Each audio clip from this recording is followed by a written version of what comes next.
The Indiana Fever versus the Las Vegas Aces isn't a basketball series. It's a heist playing out on national television. Indiana stunned everyone by stealing Game 1 in Vegas, but from that moment forward the script changed. The Aces didn't simply fight back with talent or adjustments. They had the refs in their corner, giving them whistles so lopsided the game barely resembled competition. Stephanie White wasn't about to stay quiet.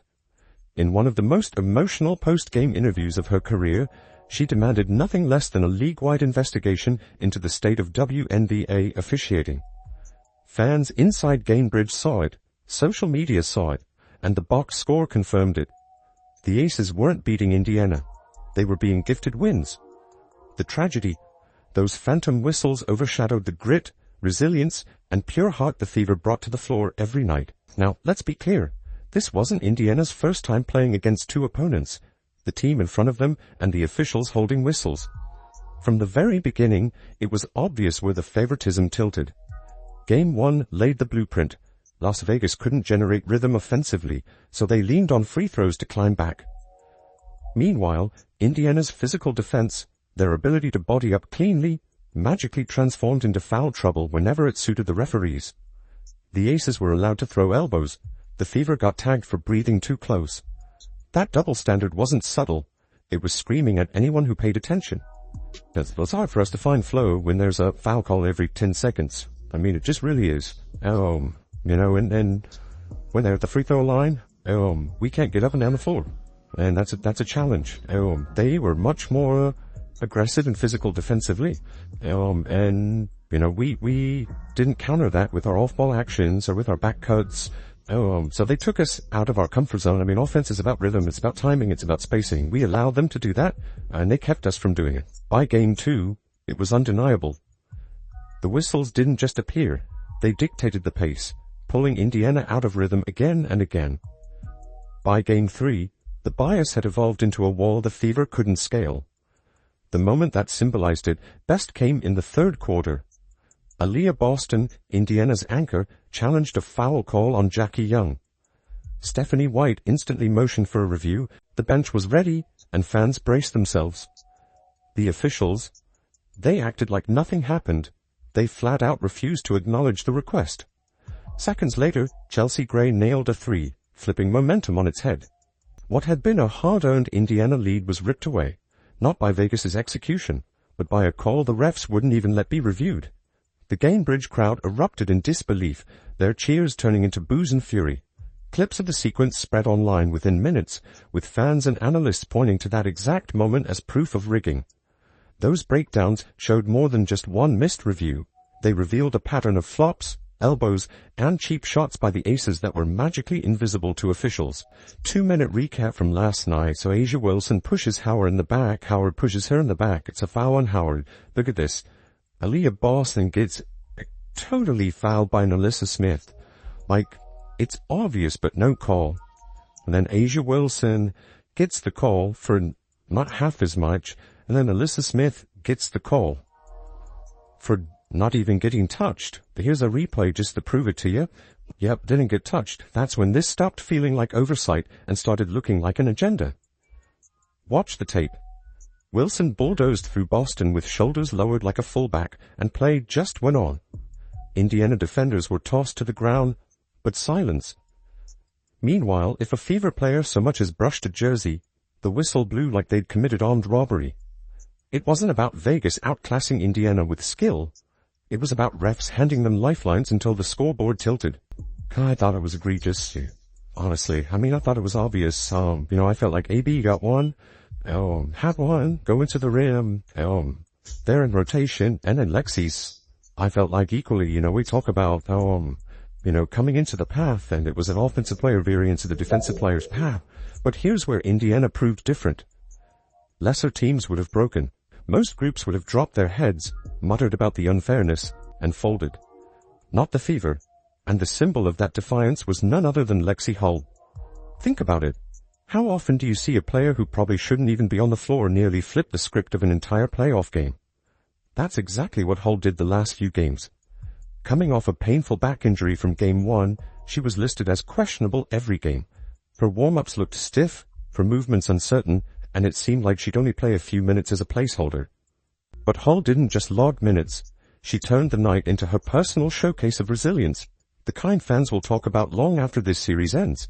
I'm just trying to defend as hard as I can, and there's only certain screens you're allowed to set, so, just trying to trail them, and that's all I can really say. 16 points, 10 rebounds, 4 assists, 2 blocks, a steal. And she did it all while shooting 6 of 10 from the floor, draining 3 massive triples. Each one felt like oxygen, reviving Indiana whenever Vegas tried to pull ahead. Those threes weren't just numbers. They tied her with a Fever playoff record across 2 games, giving her 8 total, a feat no one expected from a player battling through back pain. And her 16 points, a career playoff high, delivered in the middle of chaos. What made her performance remarkable wasn't just the stats. It was the manner in which she got them. Every possession was a war.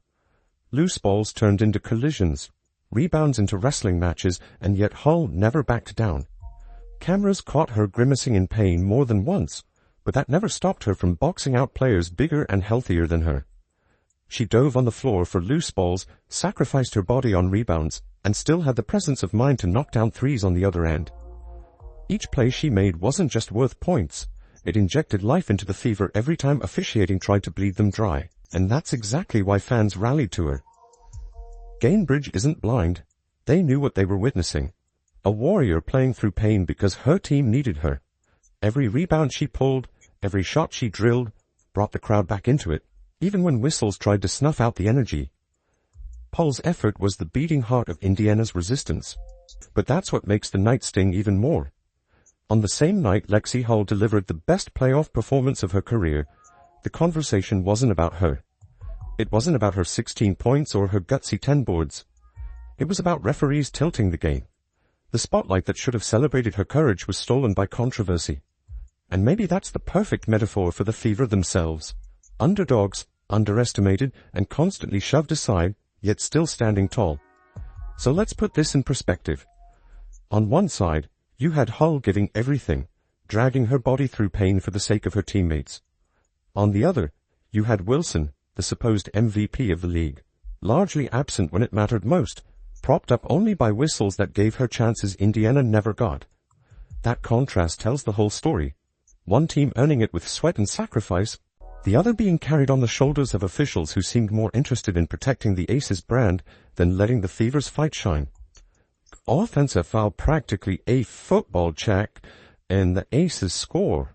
So now the Aces cut it to 2, and then A'ja Wilson sets an illegal screen, and they tied things up, and then Lexi Hull gets called for a foul for doing nothing when they just had 2 illegal screens they didn't call. Alright, so this is fair. Same thing happens on the other side, but they don't call a foul for Kelsey Mitchell. So Leah Boston gets called for this foul for getting her arm grabbed, but Stephanie White can't challenge. They won't let her. That's the second time this game they don't let her have her challenge. And then A'ja Wilson starts acting like a big baby. Picture this. The league's most decorated player, the so-called MVP, going nearly 3 quarters without a single basket. That was Wilson in Game 3. She opened the night with a confident 3-pointer that looked like it might set the tone for dominance. Instead, it turned into her lone highlight for the first half. By the break, she was 1 for 11, a shooting line that would embarrass even a rookie on a 10-day contract. She eventually limped to 6 makes on 20 attempts, totaling just 13 points on 20 shots. Let's be blunt, that's dreadful. Not just below her standards, dreadful, but unacceptable for any WNBA starter, let alone the reigning MVP. Instead of asserting herself inside, throwing her weight around, and setting the tone like she's been celebrated for, Wilson floated outward, forcing contested fadeaways and mid-range prayers, visibly rattled by Aaliyah Boston's relentless defense. Vegas didn't need her to play like an MVP, and that's the part that enrages fans the most. Even as Wilson bricked her way through 3 quarters, the Aces still walked away with the win. Not because of her, but because everything else tilted in their favor. Jackie Young put on the kind of performance that carried them across the finish line, dropping 25 points and silencing Fever rallies with dagger jumpers. Chelsea Gray chipped in a calm and steady 15, bailing the offense out whenever it stalled. And Melissa Smith, who's had stretches of inconsistency this season, came up with key plays that happened to land right when Vegas needed them most. So while Wilson clanked shot after shot, the combined efforts of her teammates and the steady hand of the refs stitched together enough of a cushion to keep the scoreboard tilted their way. What makes all of this sting even more is how the media spun it. Wilson's box score was screaming inefficiency, yet plenty of outlets dressed it up with platitudes about her all-around impact. A rebound here, a block there, a couple of assists. Others pivoted quickly to praising the ace's depth. What got lost in translation? The reason Wilson struggled in the first place. Aaliyah Boston. Possession after possession, Boston walled off the paint, denied space, and forced Wilson into uncomfortable, low-percentage looks. When a league MVP shoots 30% on 20 attempts, that's not just an off night. That's elite defensive execution by Boston. That's a star being neutralized, plain and simple. But instead of giving Boston the credit she earned, the narrative bent over backward to protect Wilson's reputation. Even then, Wilson still managed to leave her mark, just not in ways that deserve respect. Watch closely and you'll see it. Elbows thrown under the basket, undercuts during box outs, arms swinging dangerously into Indiana players, and almost none of it punished. Somehow, she's still portrayed as a victim. Becky Hammon even had the audacity to complain post-game that Wilson only shot one free throw in 38 minutes. The irony? Vegas has been living at the foul line this entire series. When you're already swimming in freebies, crying about not getting more whistles isn't just laughable, it's insulting. The truth is simple. Indiana did their job. They bottled up A'ja Wilson. They executed the defensive game plan perfectly, with Boston leading the charge. And yet, the Fever still lost because the officiating made sure Vegas never truly paid the price for Wilson's brickfest. That's why this Aces win feels hollow. This wasn't a superstar dragging her team to victory. This was a team bailed out by whistles and secondary scores while their star was kept in check. Call it what it is, not dominance. It wasn't just the losses that left a sour taste. It was the officiating circus that stole the spotlight. And that's why Stephanie White finally snapped. She didn't sugarcoat it. She didn't toe the company line. In her post-game interview, she delivered what every player, every fan, and every analyst has been screaming for months. The WNBA needs a full-scale investigation into refereeing. Not a memo. Not a quiet apology behind closed doors. A real public reckoning. I think it's pretty egregious what's been happening to us the last few games. Minus 31 free throw discrepancy. And I might be able to understand it if we were just chucking threes. But we're not. We're attacking the rim. And the disrespect right now for our team has been pretty unbelievable. So it's disappointing. Her exact frustration was written all over her face. White has been through battles as a player. She's dealt with tough losses as a coach. But this was different. This wasn't basketball. This was her team, her players. Lexi Hall putting her body on the line, Aaliyah Boston fighting through triple teams, Kelsey Mitchell battling constant pressure, getting robbed of the fair stage they earned. She called it out directly. Officiating isn't just inconsistent, it's compromising the integrity of the game. And she's right. Think about it.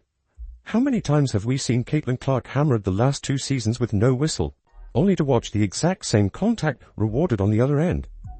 How many times has Aaliyah Boston fought tooth and nail for position, only to get called for phantom fouls? How often do players like Hull or Mitchell get punished for hustling, while opponents flop their way to free points? This series has been the ugly culmination of a problem that's been brewing all season. White demanding accountability is bigger than just the Fever. It's about protecting the future of the league itself. Because here's the truth. Without Caitlin Clark, without the Fever, without this surge of new fans filling arenas and smashing TV ratings, the WNBA doesn't have this spotlight. And yet, instead of protecting that growth, Commissioner Kathy Engelbert is sitting silent while refs tilt games and hand the defending champs lifelines they didn't earn. Fans know it. Social media knows it. Analysts know it. The only ones pretending otherwise are sitting in the league office, hoping the noise dies down. But thanks to Stephanie White, it won't. Her call for an investigation isn't just frustration. It's the first real demand for accountability from someone inside the machine. And if Engelbert ignores it, then the message to fans is clear. The league doesn't care about fairness. It only cares about protecting its chosen teams. So here's the bottom line. White's demand has already put the spotlight back where it belongs, on the corrupt officiating that's dragging this league down. And if there's any justice left in basketball, her words will be the spark that forces the WNBA to finally fix its dirtiest secret. Let us know down in the comments below if you think the WNBA will clean up this mess.